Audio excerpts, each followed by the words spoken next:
K Divakaran அவர்களே, இந்த போராட்டத்தை சிறப்பான முறையில் ஒருங்கிணைத்து இங்கே நடத்தி கொண்டிருக்கக்கூடிய நம்முடைய பொதுச் செயலாளர் தோழர் லட்சுமையா அவர்களே, திராவிட முன்னேற்ற கழகத்தை சார்ந்த எல்பிஎஃப் தொழிற்சங்கத்தினுடைய தலைவர் மரியாதைக்குரிய அண்ணன் சண்முகம் அவர்களே, எனக்கு முன்னாலே இந்த போராட்டத்தை வாழ்த்திருக்கக்கூடிய நம்முடைய விவசாயிகள் இயக்கத்தினுடைய தலைவரும் மக்களவை உறுப்பினருமான மரியாதைக்குரிய தோழர் அம்ராராம் அவர்களே, இந்த போராட்டத்தில் கலந்து கொண்டிருக்கக்கூடிய சிஐடியினுடைய பொதுச் செயலாளர் தோழர் தபன்சன் அவர்களே, தோழர் கருமலையான் அவர்களே மற்றும் சாலை போக்குவரத்து கழக சங்கத்தினுடைய நிர்வாகிகளே, உங்கள் அனைவருக்கும் பணிவான வணக்கத்தை நான் தெரிவித்துக் கொள்கிறேன்.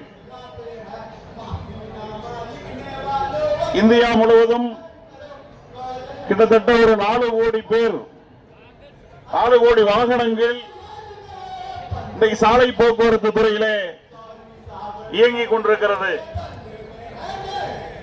இன்றைக்கு இந்திய நாடு முழுவதும் இந்த சரக்கு போக்குவரத்து துறை கடந்த காலங்களிலே இருந்து சரக்கு போக்குவரத்து வணிகம் என்பது 55% உயர்ந்திருக்கிறது.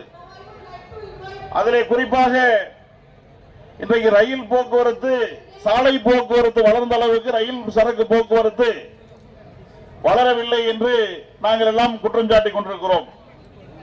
ஏனென்று சொன்னால் இன்றைக்கு ரயில் போக்குவரத்து கட்டணம் 91% சரக்கு போக்குவரத்து கட்டணம் உயர்ந்திருக்கிறது. இருந்தாலும் இன்றைக்கு சாலை போக்குவரத்தை பயன்படுத்தி தான் இந்தியாவினுடைய பெரும்பகுதி வணிகம் நடைபெற்றுக் கொண்டிருக்கிறது.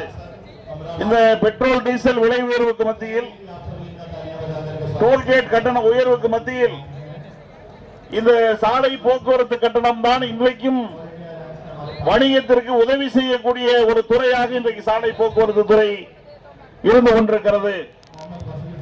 ஆகவேதான் இதில் ஈடுபடக்கூடிய, இந்த சாலை போக்குவரத்திலே இந்த தொழிலில் ஈடுபடக்கூடிய 4 கோடி வாகனங்கள், அதை சார்ந்திருக்கக்கூடிய 10 கோடி மக்கள் நம்முடைய இந்திய தேசத்தினுடைய மக்கள் என்பதை மறந்துவிட்டு இந்த அரசு செயல்பட்டுக் கொண்டிருக்கிறது என்பதை தான் இங்கே நடந்து கொண்டிருக்கக்கூடிய போராட்டம் சுட்டிக்காட்டுகிறது. இது ஒரு நம்முடைய வேலை வாய்ப்பு சார்ந்த ஒரு பிரச்சனையாக இருந்தாலும் கூட இந்தியாவில் அதிக அளவுக்கு வேலை வாய்ப்பை கொடுக்கக்கூடிய ஒரு துறையாக இந்த சாலை போக்குவரத்து துறை இருந்து கொண்டிருக்கிறது. இன்றைக்கு ஆட்டோ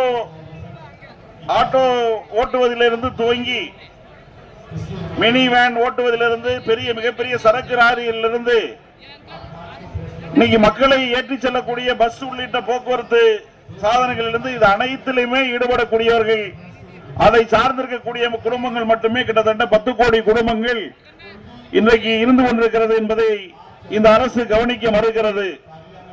ஆகவே 2019ஆம் ஆண்டிலே கொண்டு வரப்பட்ட அந்த சாலை போக்குவரத்து சட்டம் என்பது இந்த துறையிலே கடுமையான ஒரு பாதிப்பை இங்கே உருவாக்கி கொண்டிருக்கிறது. குறிப்பாக பெட்ரோல் டீசல் விலை உயர்வு அனுதினமும் விலை உயர்ந்து கொண்டே இருக்கிற காரணத்தினால் இந்த துறை மிக கடுமையான பாதிப்புக்கு உள்ளாகி கொண்டிருக்கிறது.